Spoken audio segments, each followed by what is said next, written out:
नमस्कार। आकाशवाणी जयपुर अजमेर से प्रस्तुत है प्रादेशिक समाचार। मुख्य समाचार। प्रधानमंत्री नरेंद्र मोदी ने कहा, भारत की स्टार्टअप क्रांति आजादी के अमृतकाल का हॉलमार्क बन गई है। दिल्ली के मुंडका इलाके में एक व्यावसायिक भवन में भीषण आग लगने से 27 लोगों की मौत। राष्ट्रपति और प्रधानमंत्री ने जताया शोक। प्रदेश की सभी अदालतों में आज राष्ट्रीय लोक अदालतों का आयोजन। राजीनामे के आधार पर निपटाए जाएंगे लंबित मामले। और राज्य में भीषण गर्मी और लू से जनजीवन बेहाल। 12 स्थानों पर दिन का तापमान 47 डिग्री के पार। समाचारों के साथ मैं अब्दुल हनीफ और अब समाचार विस्तार से। प्रधानमंत्री नरेंद्र मोदी ने कहा है कि भारत की स्टार्टअप क्रांति आजादी के अमृतकाल का महत्वपूर्ण हॉलमार्क बन गई है। श्री मोदी ने इंदौर में मध्यप्रदेश स्टार्टअप सम्मेलन के दौरान अपने संबोधन में कहा कि देश आज सक्रिय स्टार्टअप नीति अपना रहा है और स्टार्टअप समुचित नेतृत्व प्रदान कर रहे हैं। उन्होंने कहा कि देश में स्टार्टअप आम भारतीय युवाओं के सपने पूरे करने का शक्तिशाली माध्यम बन रहे हैं। उन्होंने कहा कि 2014 में भारत में केवल 300 से 400 के बीच स्टार्टअप थे, जबकि आज ये संख्या बढ़कर 70,000 हो गई है। भारत दुनिया में तीसरा सबसे बड़ा स्टार्टअप राष्ट्र है। प्रधानमंत्री ने मध्यप्रदेश स्टार्टअप पोर्टल का भी उद्घाटन किया और वीडियो कॉन्फ्रेंस के जरिए स्टार्टअप उद्यमियों से वार्तालाप की। प्रधानमंत्री नरेंद्र मोदी ने संयुक्त अरब अमीरात के राष्ट्रपति शेख खलीफा बिन जायद के निधन पर दुख व्यक्त किया है। एक ट्वीट में श्री मोदी ने कहा कि शेख जायद एक महान राजनेता और दूरदर्शी नेता थे, जिनके कार्यकाल में भारत संयुक्त अरब अमीरात के बीच संबंध और मजबूत हुए। उन्होंने कहा कि भारत के लोगों की हार्दिक संवेदना संयुक्त अरब अमीरात के लोगों के साथ है।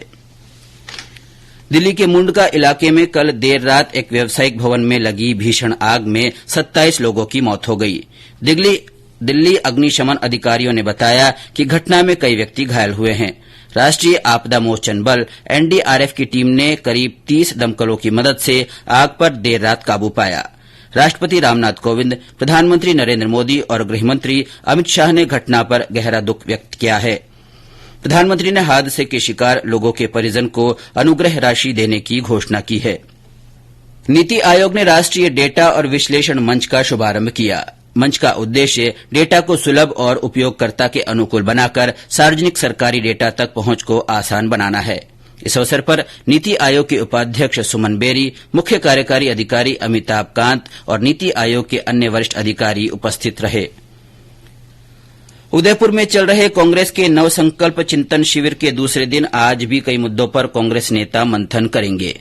पार्टी की राष्ट्रीय अध्यक्ष सोनिया गांधी और वरिष्ठ नेताओं के साथ देश भर से आए 400 से अधिक नेता सामूहिक चर्चा करेंगे।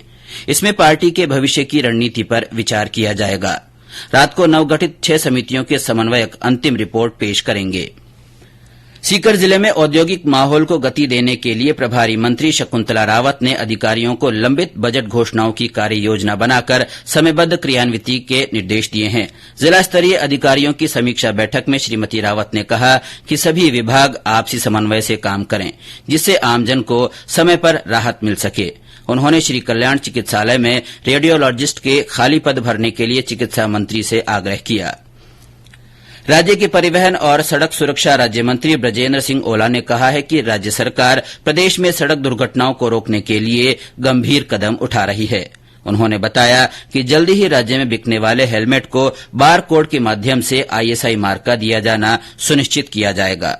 बिना आईएसआई मार्का वाले हेलमेट की बिक्री पर प्रतिबंध लगाया जाएगा।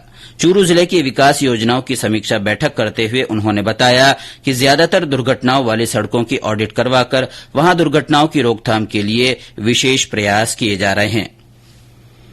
ये समाचार आकाशवाणी जयपुर अजमेर से प्रसारित किए जा रहे हैं। इन समाचारों को आप हमारी वेबसाइट newsonair.gov.in पर राजस्थानी में भी पढ़ सकते हैं।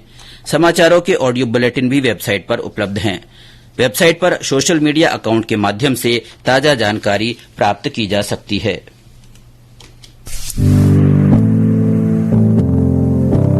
कंपटीशन की अगर आप कर रहे हैं तैयारी, तो उनके लिए ऑल इंडिया रेडियो पर हम लाए हैं अभ्यास, एक ऐसा कार्यक्रम जिसमें आप पूछेंगे सवाल व्हाट्सएप नंबर 9289094044 पर, या फिर ईमेल करेंगे abhyas.airnews@ www.radioterapi@gmail.com पर और हमारे विशेषज्ञ देंगे इसका जवाब। आपका अभ्यास हमारा प्रयास। समाचारों में आपका एक बार फिर से स्वागत है। राज्य विधिक सेवा प्राधिकरण की ओर से आज प्रदेश की सभी अदालतों में इस वर्ष की दूसरी राष्ट्रीय लोक अदालत आयोजित की जा रही है। इन अदालतों में लंबित चल रहे मामलों और प्री लिटिगेशन की सुनवाई होगी। आपसी राजीनामे के जरिए मामलों का निस्तारण किया जाएगा। इसके लिए अदालतों में विशेष बेंचों का गठन किया गया है। प्रदेश के सरहदी, पिछड़े और जनजातीय जिलों में राजस्थान कौशल तथा आजीविका विकास निगम युवाओं को प्रशिक्षित करने के लिए विशेष कार्यक्रम चलाएगा। RSLDC की अध्यक्ष डॉ आरुषि मलिक ने क्षेत्र विशेष की स्थानीय जरूरतों के अनुसार युवाओं को प्रशिक्षित करने के निर्देश दिए।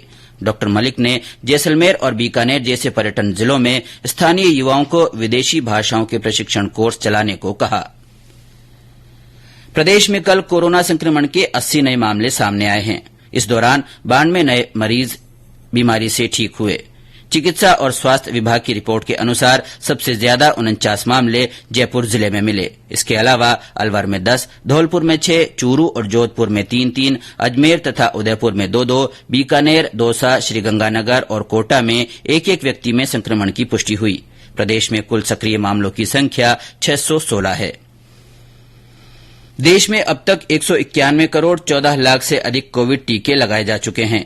केंद्रीय स्वास्थ्य और परिवार कल्याण मंत्रालय ने बताया कि कल 13,21,000 से अधिक कोविड वैक्सीन लगाई गई। मंत्रालय ने बताया कि 12 से 14 आयु वर्ग के बच्चों को 4 करोड़ 32 लाख से अधिक टीके लगाए गए। स्वास्थ्यकर्मी, अग्रिम पंक्ति के कार्यकर्ताओं और 18 वर्ष से अधिक आयु के लोगों को अब तक 3 करोड़ 5 लाख से अधिक एहतियाती खुराक दी गई है। प्रदेश में भीषण गर्मी और लू से जनजीवन बुरी तरह प्रभावित हो रहा है। कल श्रीगंगानगर में अधिकतम तापमान 48 डिग्री सेल्सियस को पार कर गया। राज्य के 11 शहरों में दिन का तापमान 47 डिग्री सेल्सियस के ऊपर दर्ज किया गया। पश्चिमी जिलों के साथ दक्षिणी और पूर्वी भागों में भी चिलचिलाती धूप और गर्म हवाओं ने आम लोगों को घरों में बंद होने पर मजबूर कर दिया। मौसम विभाग ने आने वाले कुछ दिनों तक यही स्थिति बनी रहने की संभावना जताई है। इधर चिकित्सा विभाग ने भी लू से बचाव के लिए अलर्ट जारी किया है। बुजुर्गों और छोटे बच्चों पर विशेष ध्यान देने की अपील की है। हमारे भरतपुर संवाददाता ने बताया कि पारा 47 डिग्री सेल्सियस के ऊपर जाने से पीने की समस्या गहरा गई है। भरतपुर में गर्मी का असर बढ़ता ही जा रहा है। मई महीने के दूसरे सप्ताह में गर्मी ने पिछले सारे रिकॉर्ड तोड़ दिए हैं। पिछले 24 घंटे में भरतपुर में पारा 47 डिग्री सेल्सियस तक पहुंच गया, जिससे आम जनजीवन अस्त व्यस्त हो गया। गर्मी बढ़ने से पेयजल की समस्या गहराती जा रही है और कई स्थानों पर पानी नहीं मिलने पर जलदाय विभाग द्वारा टैंकरों से पानी की सप्लाई की जा रही है। इसके साथ ही गर्मी तेज पड़ने से बीमारियां भी बढ़ने लगी हैं। अस्पतालों में मरीजों की संख्या में बढ़ोतरी होती जा रही है। गर्मी से आमजन के साथ साथ पशु पक्षी भी व्याकुल होते दिखाई दे रहे हैं। शिव कुमार वशिष्ठ, आकाशवाणी समाचार, भरतपुर। इधर मैदानी जिले चूरू में भी तेज गर्मी का प्रकोप जारी है। जिले के ताल छापर अभ्यारण्य में वन्य जीवों को भी गर्मी से बेहाल होते देखा जा रहा है। प्रदेश के हिल स्टेशन माउंट आबू में कल से ग्रीष्म महोत्सव शुरू हुआ।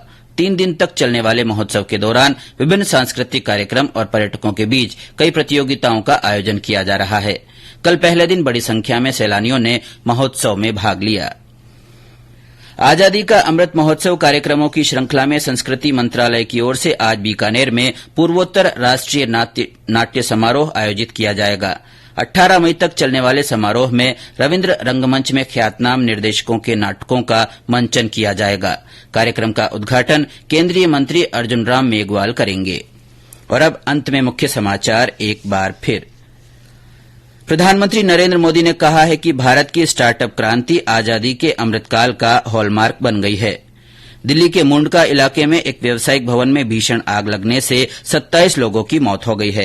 राष्ट्रपति और प्रधानमंत्री ने गहरा शोक जताया है। प्रदेश की सभी अदालतों में आज राष्ट्रीय लोक अदालतों का आयोजन किया जा रहा है। राजीनामे के आधार पर लंबित मामले निपटाए जाएंगे। और राज्य में भीषण गर्मी और लू से जनजीवन बेहाल है। 12 स्थानों पर दिन का तापमान 47 डिग्री के पार पहुंच गया है।